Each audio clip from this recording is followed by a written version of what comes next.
అందరికీ నమస్కారం. నా పేరు కరుణ్. మీరు చూస్తుంది king Telugu YouTube channel. So ఈరోజు మనం అమ్మఒడి ఒకరికా ఇద్దరికా, ప్రైవేట్ స్కూల్స్కా లేకపోతే గవర్నమెంట్ స్కూల్స్కా, అన్ని వివరాలు కూడా మనం వీడియోలో తెలుసుకుందాం. వీడియో చివరి దాకా చూడండి. మీకు కొన్ని టిప్స్ అండ్ ట్రిక్స్, కొన్ని సీక్రెట్స్ కూడా నేను చెప్తాను. దయచేసి వీడియోని చివరి దాకా చూసి లైక్ చేయండి. ఓకే, చూడండి, మన యొక్క కొత్తగా ఏర్పడినటువంటి తెలుగుదేశం ప్రభుత్వం ఈ 2024లో అమ్మఒడికి సంబంధించినటువంటి, అంటే జగన్ గారి ప్రభుత్వంలో ఉన్నప్పుడు దీన్ని అమ్మఒడి అనేవారు. దీన్ని ఇప్పుడు తల్లికి వందనం అని చెప్పి పేరు మార్చడం జరిగింది. సో జగనన్న గారి యొక్క అమ్మఒడినే ఈ తల్లికి వందనం పేరుతో మార్చడం జరిగింది అనమాట. సో అప్పుడు ముందు 15,000 ఇచ్చేవారు, తర్వాత 13,000కి అయితే తగ్గింది. అయితే సీఎం చంద్రబాబు నాయుడు గారు అయితే ఆయనకి అధికారంలోకి వచ్చిన తర్వాత దీన్ని 15,000 ఇంట్లో ఒకరుంటే ఒకరికి, ఇద్దరుంటే ఇద్దరికి, ముగ్గురుంటే ముగ్గురికి ఇస్తామని అటు చంద్రబాబు నాయుడు గారు, ఇటు లోకేష్ గారు, పవన్ కళ్యాణ్ గారు కూడా చెప్పడం అయితే జరిగిందనమాట. అయితే ఈ అసలు ఆ ముగ్గురికి వస్తాయా, అసలు విడుదల చేసిన జీవోలో ఏమున్నాయి అనేది మనం అన్నీ కూడా తెలుసుకుందాం. సో ప్రస్తుతానికైతే మామూలుగా గైడ్ లైన్స్ అయితే రావటం అయితే జరిగింది ఇప్పుడు. సో పూర్వం అయితే 13,000 ఇచ్చేవారు కదా, ఇప్పుడైతే 15,000 ఇస్తా అన్నారు.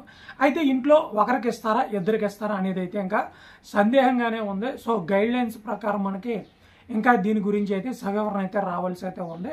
అయితే ఎవరికైతే ఈ యొక్క తల్లికి వందనం డబ్బులు రావాలో వారికి కొన్ని అర్హతలు అయితే ఇవ్వడం జరిగింది. అందులో మొట్టమొదటిది వచ్చేసి 75% హాజరు.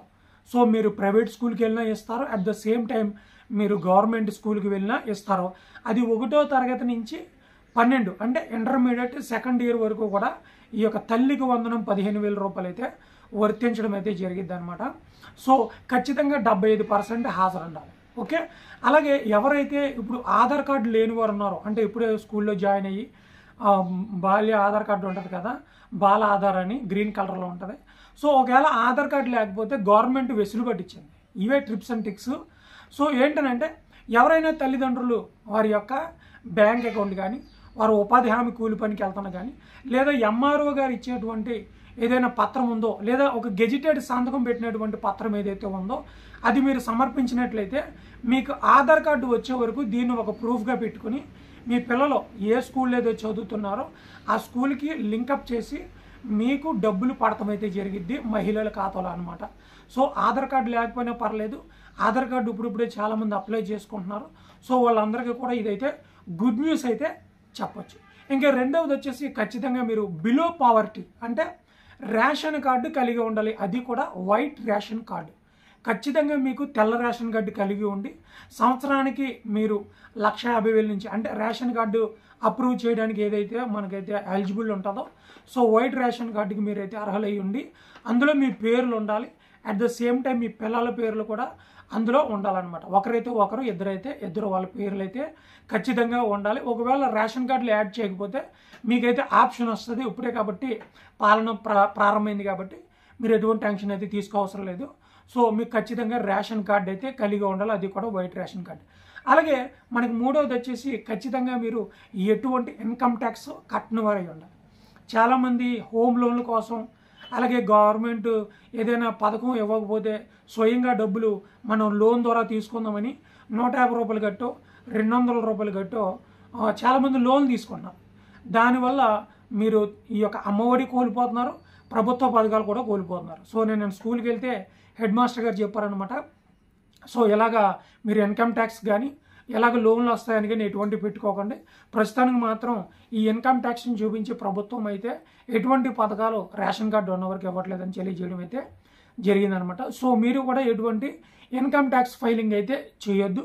వీలైతే మీకు వేరే ఫైనాన్స్ ఆప్షన్స్ అయితే ఏదైనా చూసుకోండి. ఇంకా మనకి 4వది వచ్చేసి మీరు ఎటువంటి 4 చక్రాల వాహనం అయితే మీరు కలిగి ఉండకూడదు. అంటే వైట్ ప్లేట్, అంటే సొంతంగా కారు కలిగి ఉన్న మీకైతే ఈ పథకం అమలైతే కాదనమాట. సో ఇది మాత్రం మీరు ఖచ్చితంగా గమనించండి.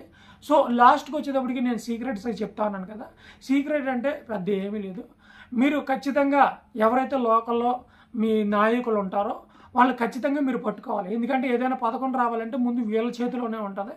సో లోకల్ నాయకుల్ని మీరైతే పట్టుకోండి. మీకు కొన్ని లేకపోవచ్చు, ఎందుకంటే ఇప్పుడే స్కూళ్ళు మారటం, కొంతమంది టీసీలు మార్చుకోవడం, ఇది రిజిస్టర్ కాకపోవడం, అలాగే ఎవరైతే విద్యార్థులు ఉన్నారో వాళ్ళందరికీ స్కూల్లో అడ్మిషన్స్ దొరికినాయమన్నా వాళ్ళకి స్టూడెంట్ ఐడి దొరకపోవడం, ఇవన్నీ కూడా ఉంటాయన్నమాట. సో మీరు లోకల్ లీడర్లను అయితే ఒకసారి మీరు సంప్రదించండి. అట్ ద సేమ్ టైం మీ స్కూల్ ప్రిన్సిపాల్ని కూడా నిన్న మా ఇద్దరి యొక్క ఎవరైతే ఉన్నారో వెళ్ళి స్కూల్లోకి వెళ్ళి బ్యాంక్ డీటెయిల్స్ అలాగే బ్యాంకు ఏదైతే వాళ్ళు రాసుకున్నారో అవన్నీ కూడా నేను చెక్ చేశాను. ఎందుకంటే చాలామంది ఒక 100 మంది ఒక 1500 మంది విద్యార్థులు ఉన్న స్కూల్లో ఏమంటారంటే ఫాస్ట్గా టైప్ చేసేసి 1 or 2 ఇలాగా తేడా వేస్తారు అకౌంట్ నెంబర్లు అనమాట. సో అలాంటప్పుడు చాలా మిస్టేక్ అవుతుంది. ఇవి సీక్రెట్. మీరు వెళ్ళి వాళ్ళు ఇచ్చినటువంటి ఫామ్లో మీ పాప కానీ బాబు కానీ పేరు కరెక్ట్గా ఉందా లేదా మీరు చెక్ చేసుకోవాలి. ఏదైనా స్పెల్లింగ్ మిస్టేక్ ఉంటే ఆధార్ కార్డులో ఇది కరెక్ట్గా మ్యాచింగ్ లేకపోతే మీకైతే రాదు. ఎందుకంటే ఒకసారి ఆధార్ కార్డు బేస్ చేసుకుని డబ్బులు వేస్తే ఒకసారి రేషన్ కార్డు బేస్ చేసుకుని డబ్బులు వేస్తారు. ఇది చాలామందికి తెలియదు. ఇది సీక్రెట్. ఓకే. అలాగే మీ ఆధార్ కార్డు నెంబర్ ఓకే అయిన తర్వాత ఎవరైతే మదర్ బ్యాంక్ అకౌంట్ నెంబర్ ఇస్తున్నారో ఐఎఫ్ఎస్సి కోడ్ కరెక్ట్గా స్కూల్ యొక్క ఫామ్లో మీకు ప్రతి స్కూల్లో ఫామ్ ఇస్తారు, మీ చేత సంతకం పెట్టించుకుంటారు. ఆ ఫామ్లో కరెక్ట్గా ఐఎఫ్ఎస్సి కోడ్ బ్యాంక్ అకౌంట్ ఉందో లేదో మీరైతే ఖచ్చితంగా చెక్ చేసుకోవాలి. లేకపోతే మీకు ఈ డబ్బులు రావు. ఇప్పుడు స్కూల్ ఫీజులు చాలా పెరిగిపోయినాయి కనుక ప్రతిదీ చాలా శ్రద్ధగా చక్కగా చేసుకోండి. సో నేను మరలా ఇంకా కొన్ని అప్డేట్స్ ఇస్తాను. ఏ స్కూల్ కంటే అన్ని స్కూల్కి ఇస్తా అన్నారు. ఇద్దరికి ఇస్తారా లేకపోతే ముగ్గురికి ఇస్తారా అనేది ఇంకా తెలియాల్సి ఉంది. సో క్లియర్ అప్డేట్ ఇంకా రాలేదు. ప్రస్తుతానికి పథకానికి సంబంధించినటువంటి రూల్స్ అండ్ రెగ్యులేషన్స్ వచ్చినాయి.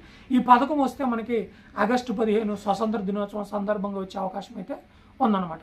ఇది వీడియో ఖచ్చితంగా డైలీ ఫాలో అవుతుండండి. సబ్స్క్రైబ్ చేసుకోండి, గంట సింబల్ ఆల్ పెట్టుకోండి, మీ ఫ్రెండ్స్ అండ్ ఫ్యామిలీకి షేర్ చేయడం మర్చిపోకండి. Thank you.